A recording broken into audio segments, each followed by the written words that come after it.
All right, so welcome to the Captain's Table conversation. And obviously today my guest is Jessica Meikle Davis, who was someone who we worked together at Hall in America. And so welcome and thank you for being willing to be videotaped and recorded for this conversation and to be shared on my Escape Hatch to Wellness YouTube channel.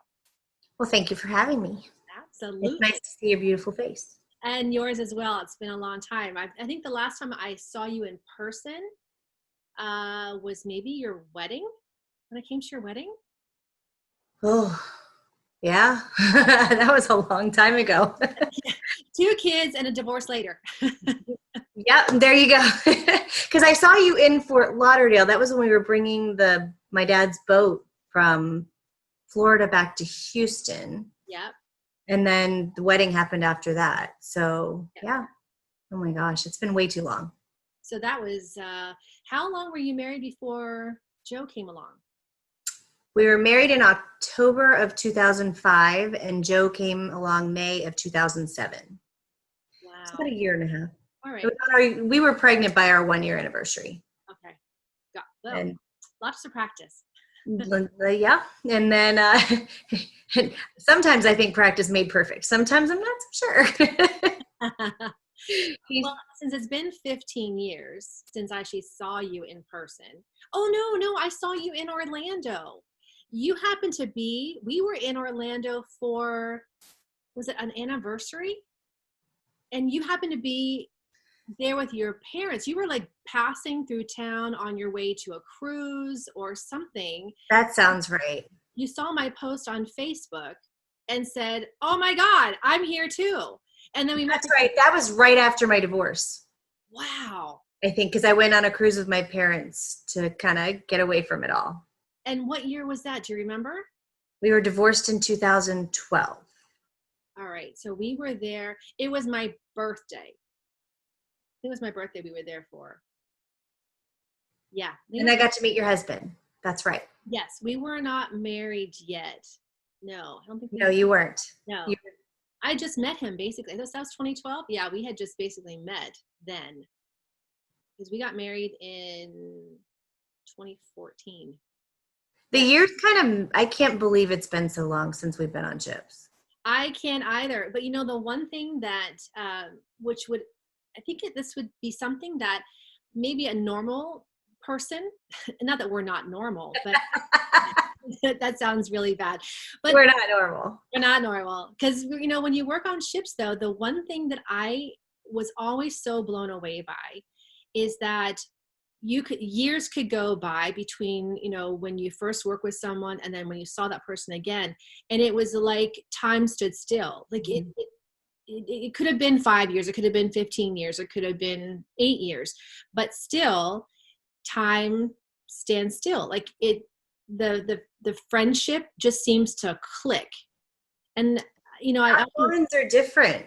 Yeah. Our bonds are different. And no one who didn't work in that environment, it's difficult for them to understand. Mm-hmm. I think you could put all of us back into a ship environment together and we could probably do it again. Yeah. Even though we're a little bit older and maybe a little wiser. Sometimes more mature. I don't know about always.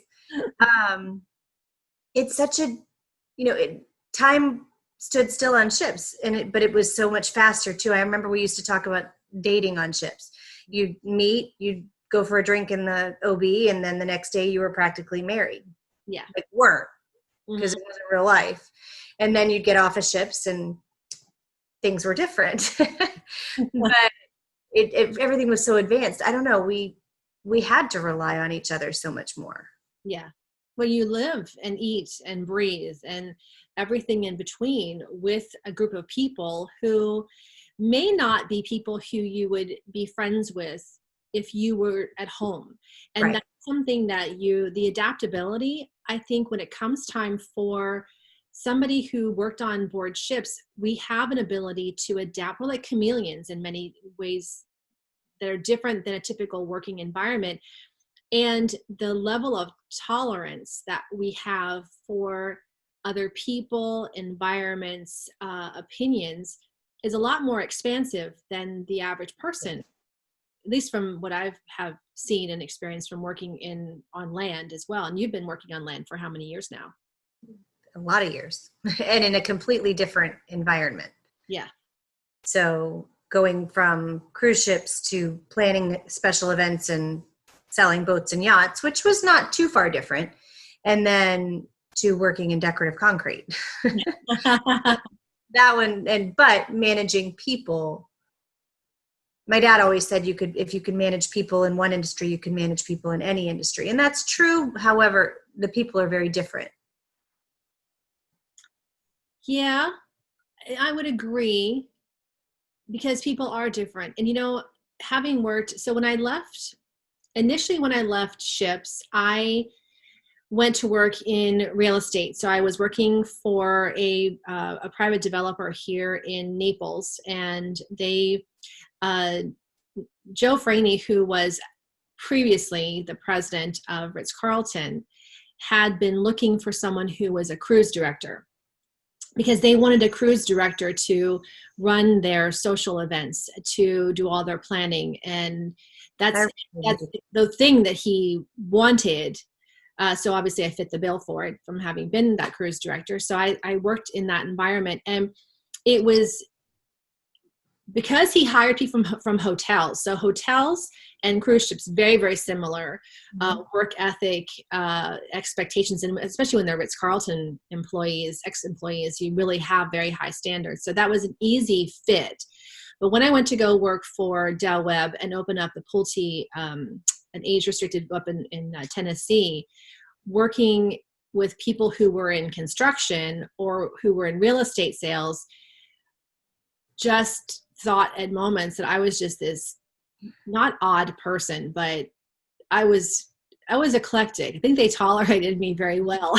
But working with people and trying to, convince them about how things were on a cruise and explain how the camaraderie. So I really wanted to have a sense of camaraderie. No matter where I've gone to work, I need that camaraderie that was similar to what I had as my environment when we worked on board. It's difficult to get other people to understand that. Mm-hmm. And I do the same thing. I think that's why I probably manage that way. Mm-hmm.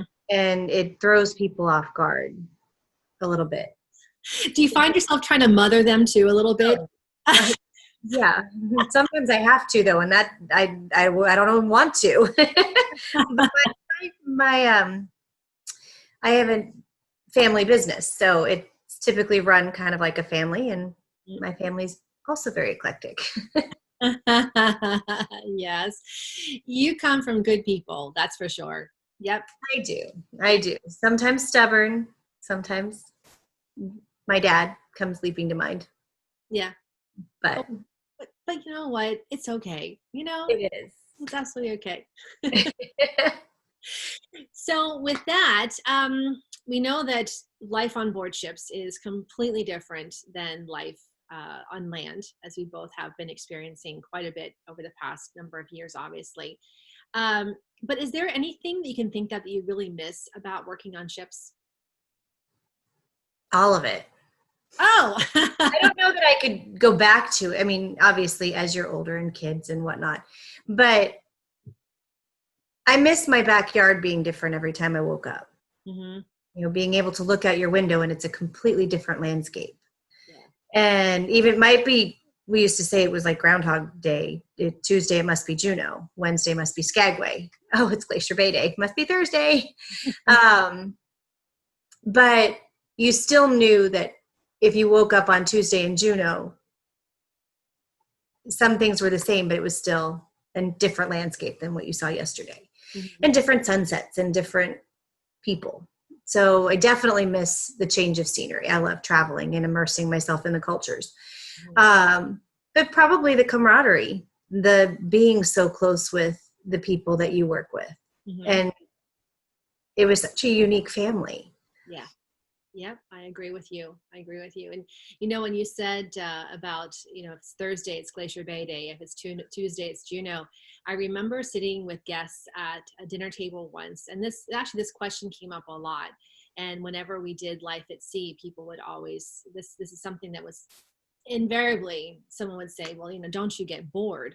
You do the same itinerary week after week after week. And I can't speak for anybody else, but I know for me that yes, it was Thursday, it was Glacier Bay, but the thing that made every single cruise unique was the passengers. I mean, it was never the same. And something always was different that kept it very interesting, kept things moving along. So is there anything would you agree with that? I remember people at Life at Sea asking, what's your favorite thing about cruising?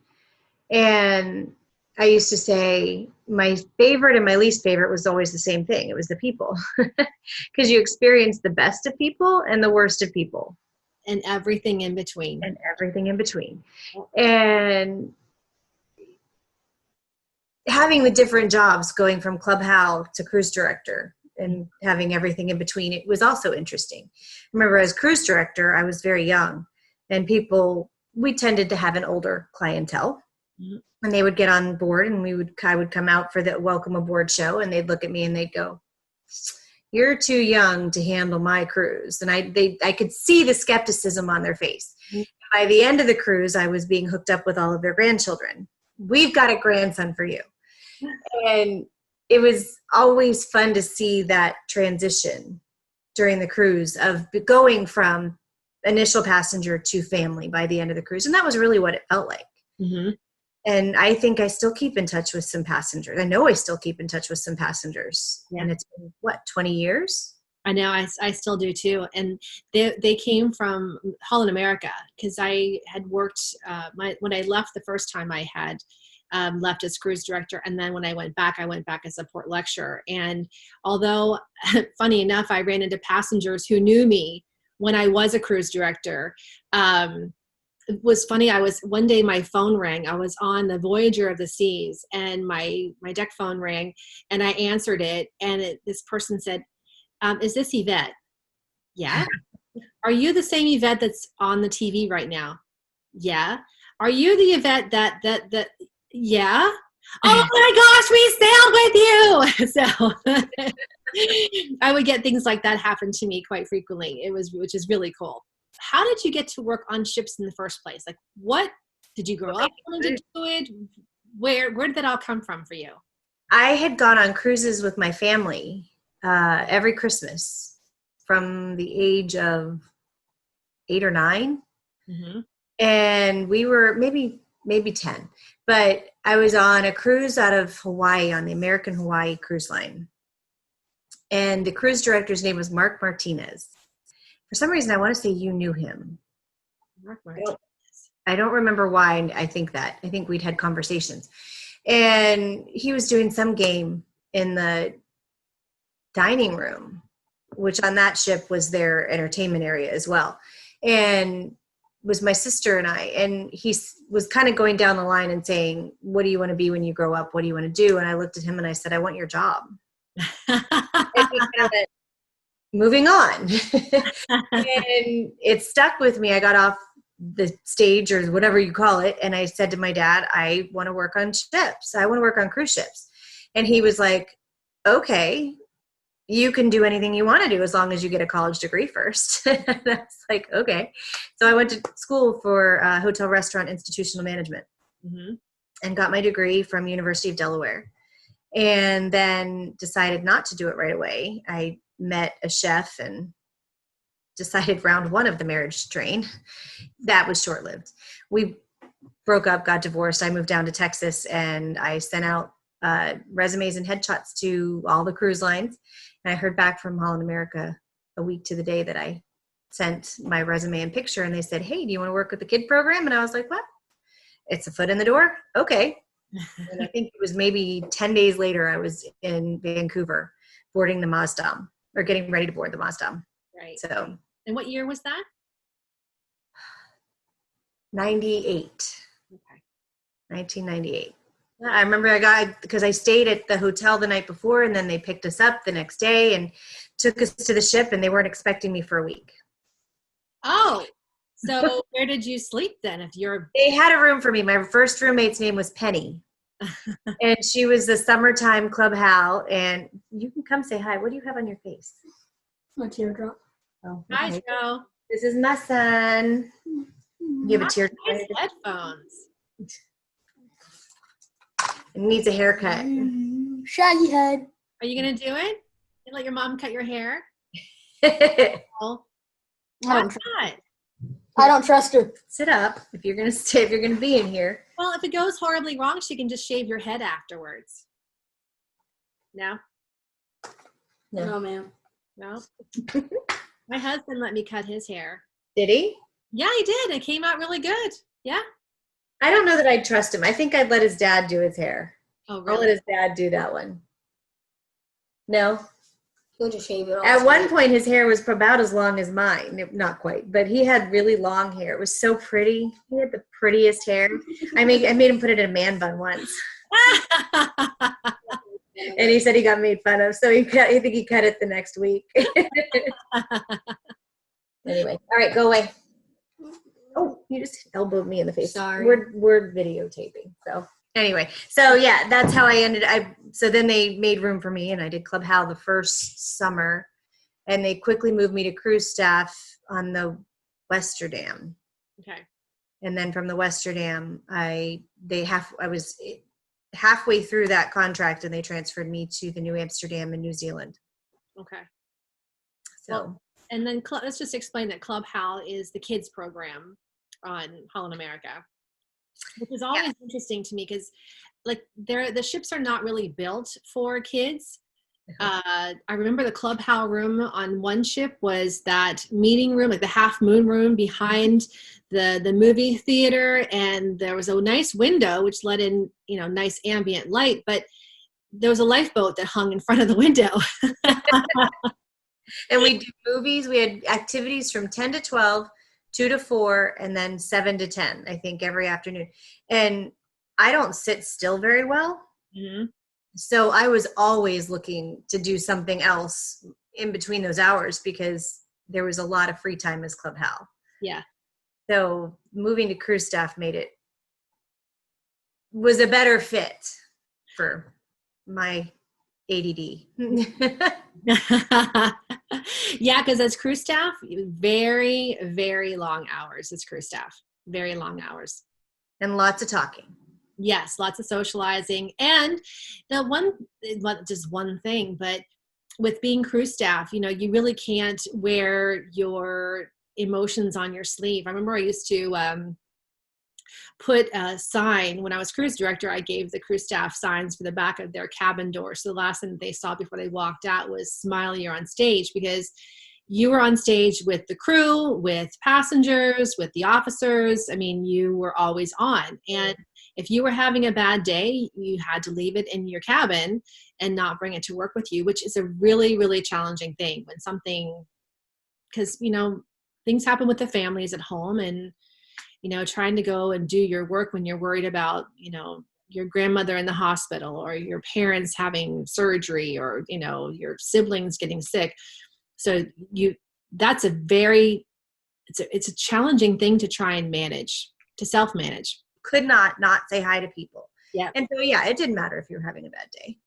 Well, back then we used to get those helpful, friendly ratings in the comment cards, which were all, the old paper, filling in with a pencil or that was we here at Holland America don't believe that anything is perfect, which is why we operate on a scale of 9 to 1 because there is no 10. 9 is good. Yeah, we always have something to work towards. Yes, 9 is good. 8 means the ship sank.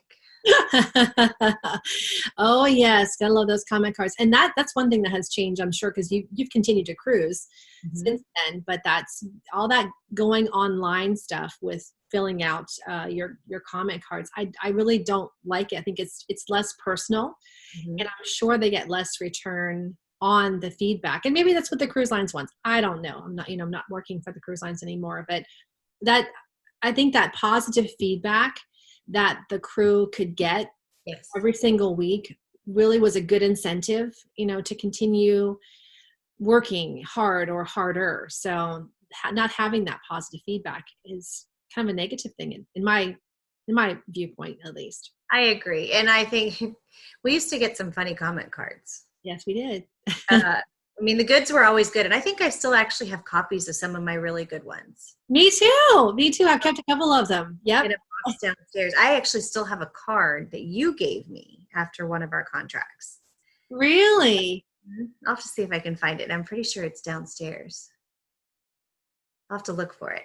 But then I don't know about you.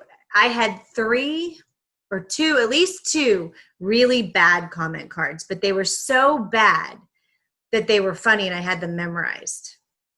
And one was, this is when I was assistant. The cruise director, John, and the assistant cruise director, Jessica, should never get together and procreate because they would produce one bitter, condescending human who sounds like a used car salesman. Oh my gosh, that's wicked. That's it was brutal. I remember reading John and I read that together. We were like, wow. That was probably because we didn't put the ping pong balls out. Probably earth-shattering. Earth-shattering. And then the other one was Jessica has serious life issues and a plastic personality. That was always a good one. It was like, okay. I think the one that really stuck with me was we don't care about Yvette's beautiful gowns. We'd rather see a man in a tuxedo on stage any day. Oh. Yeah.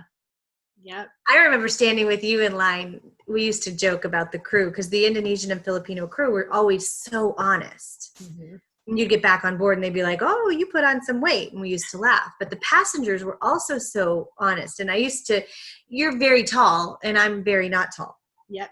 And we used to walk through the line together because we would eat together a lot. And I remember at least one, if not many passengers, one in particular I remember was like, Yvette, I'm so glad to see you eating. I didn't think you ever ate. You're so tall and you're so thin. And I'm so glad to see you eating. And then they looked at me and they said, you eat a little bit, don't you? Oh my God, Alito, that was hysterical. I think I took my train. I was like, I'm going to go now. Goodbye. Why can the floor not open up and swallow me right now? Oh my God. And they never realized what they were saying ever. No, they didn't. That was when you were my social hostess, I think. And that was that on the Rhine Dam in South America or on the Main Dam? I want to say it was the Rhine Dam in South America. All right. That was a very long contract. Thank you for joining me for today's Captain's Table Conversations with Yvette.